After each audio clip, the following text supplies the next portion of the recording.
ಇವತ್ತೇನು ರಾಜ್ಯದಲ್ಲಿರುವಂಥ ಉತ್ತರ ಕರ್ನಾಟಕದಲ್ಲಿ ಕೆಲವಷ್ಟು ಭಾಗ ಈಗಾಗಲೇ ನಾವು ಸಚಿವ ಸಂಪುಟದ ಎಲ್ಲ ಇವತ್ತೇನು ಸಚಿವರುಗಳು ಈಗಾಗಲೇ ಬರ ವೀಕ್ಷಣೆಯನ್ನು ಮಾಡಿದ್ವಿ. ಖುದ್ದಾಗಿ ಮುಖ್ಯಮಂತ್ರಿಗಳು ಸನ್ಮಾನ್ಯ ಡಿ ಕೆ ಶಿವಕುಮಾರ್ ಸಾಹೇಬರು ಇವತ್ತೇನು ಆದೇಶವನ್ನು ಕೊಟ್ಟಿದ್ದರು ಸಚಿವ ಸಂಪುಟದಲ್ಲಿ, ನಾವು ಆ ಥರ ಎಲ್ಲ ವೀಕ್ಷಣೆ ಮಾಡಿ ವರದಿಯನ್ನು ಕೂಡ ಕೊಟ್ಟಿದ್ದೀವಿ.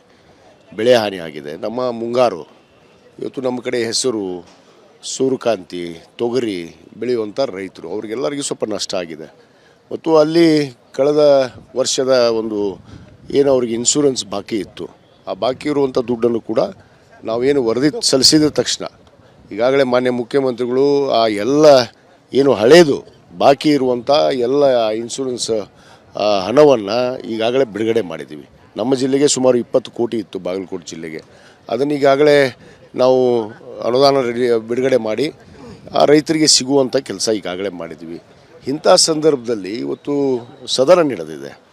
ಸದನವನ್ನು ಗೌರವಯುತವಾಗಿ ಇವತ್ತು ರಾಜ್ಯದ ದುರಂತ ಸಮಸ್ಯೆಗಳು, ಕುಡಿಯ ನೀರಿರ್ಬೋದು, ರೈತರ ಸಮಸ್ಯೆ ಇರ್ಬೋದು, ಅನೇಕ ಸಮಸ್ಯೆಗಳನ್ನು ಚರ್ಚೆ ಮಾಡಿ ಅದಕ್ಕೆ ಪರಿಹಾರವನ್ನು ಕಂಡುಹಿಡ್ಕೊಳ್ಳೋದಕ್ಕೆ ಇವತ್ತು ಸದನವನ್ನು ಕರೆಯಲಾಗುತ್ತೆ. ಇಂಥ ಸಂದರ್ಭದಲ್ಲಿ ಆ ಸದನವನ್ನು ನಡೆಯೋಕ್ಕೆ ಬಿಡದೇ ಇರೋದು ಇವತ್ತು ಎಷ್ಟು ಸರಿ?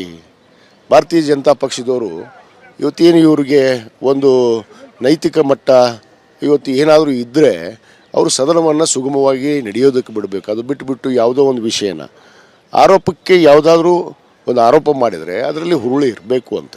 ಯಾವುದೇ ಹುರುಳಿಲ್ಲ. ನಾಗೇಂದ್ರ ಮೇಲೆ ವಿನಾಕಾರಣ ಇವತ್ತು ಆರೋಪವನ್ನು ಇವರೇ ಹೊರಿಸ್ತಾ ಇದ್ದಾರೆ.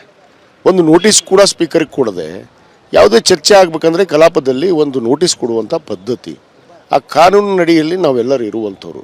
ಏನು ಸಂವಿಧಾನ ಏನು ಹೇಳುತ್ತೆ, ಆ ಸಂವಿಧಾನ ನಡಿಯಲ್ಲಿ ನಾವು ಯಾವ ರೀತಿ ನಡ್ಕೋಬೇಕು ಅನ್ನೋದು ಒಂದು ಶಿಸ್ತು, ಒಂದು ಅರ್ಹತೆಗಳಿದ್ದಾವೆ. ಅದನ್ನೆಲ್ಲವೂ ಗಾಳಿಗೆ ತೂರಿ ಸದನದಲ್ಲಿ ಯಾವುದು ಸಣ್ಣ ಮಕ್ಕಳ ಥರ ಕೇಂದ್ರ ಸರ್ಕಾರ ಏನು ಮಾಡಿತು? FRP ಫಿಕ್ಸ್ ಮಾಡಲಿಲ್ಲ, ಆ ರೈತರಿಗೆ ಇದುವರೆಗೂ ಪರಿಹಾರ ನೀಡಲಿಲ್ಲ, ಯಾವುದೇ ಅನುದಾನವನ್ನು ಕೊಡದೆ ಅದು ಕೂಡ ಮಲ್ತಾಯಿ ಧೋರಣೆ ನಿರಂತರವಾಗಿ ಕರ್ನಾಟಕದ ಮೇಲೆ. ಯಾಕಂದರೆ ಕಾಂಗ್ರೆಸ್ ಸರ್ಕಾರ ಇದೆ ಅನ್ನೋ ಒಂದೇ ಒಂದು ಕಾರಣದಿಂದ ನರೇಂದ್ರ ಮೋದಿ ಅವರು ಇವತ್ತು ಉದ್ದೇಶಪೂರ್ವಕವಾಗಿ ರಾಜ್ಯಕ್ಕೆ ಕೊಡಬೇಕಾಗಿರುವಂಥ ಪ್ರತಿ ವರ್ಷ ಆ ಅನುದಾನ ಕೂಡ ಬಿಡುಗಡೆ ಮಾಡ್ತಾ ಇರುವಂಥದ್ದು. ಅದನ್ನು ನಾನು ಕೇಳಕ್ಕೆ ಇಚ್ಛೆಪಡ್ತೀನಿ. ವಿರೋಧ ಪಕ್ಷದ ನಾಯಕರು ಇಷ್ಟೊಂದು ಸಂಸದರನ್ನು ಕಳಿಸಿದ್ದಾರೆ ರಾಜ್ಯದಿಂದ, ಸಂಸದರು ಬಾಯಿನೇ ತೆಗಿತಾ ಇಲ್ಲ. ನಮ್ಮ ಮುಖ್ಯಮಂತ್ರಿಗಳು ಸರ್ವಪಕ್ಷದ ಎಲ್ಲ ಸಂಸದರು ಕರೆದು ಏನು ನವದೆಹಲಿಯಲ್ಲಿ ಮೀಟಿಂಗ್ ಕೂಡ ಮಾಡಿದರು, ರಾಜ್ಯದ ಸಮಸ್ಯೆನೇ ಚರ್ಚೆ ಮಾಡಿದರು. ರೈತರಿಗೆ ಪರಿಹಾರ ಕೊಡುವಂಥದ್ದು ಇರ್ಬೋದು, ನಮ್ಮ GST ಅನುದಾನ ಕೊಡುವಂಥದ್ದು ಇರ್ಬೋದು, ಅದನ್ನು ಕೊಡೋದಂತ ಬಿಟ್ಟು ಕೇವಲ ರಾಜಕೀಯ ಮಾಡುವಂಥದ್ದು ಸರಿಯಲ್ಲ ಅನ್ನೋ ಮಾತನ್ನು ಹೇಳಕ್ಕೆ ಇಚ್ಛೆಪಡ್ತೇನೆ. ಸದನವನ್ನು ಆ ಸಮಯ ಹಾಳು ಮಾಡಬೇಡ್ರಿ, ಸದನವನ್ನು ನ್ಯಾಯಯುತವಾಗಿ ನಡೆಯೋಕ್ಕೆ ಬಿಡ್ರಿ ಅಂತ ಅನ್ನೋದಕ್ಕೆ ನಾವು ಪ್ರತಿಭಟನೆಯನ್ನು ಕೂಡ ಮಾಡ್ತಾಯಿದ್ವಿ.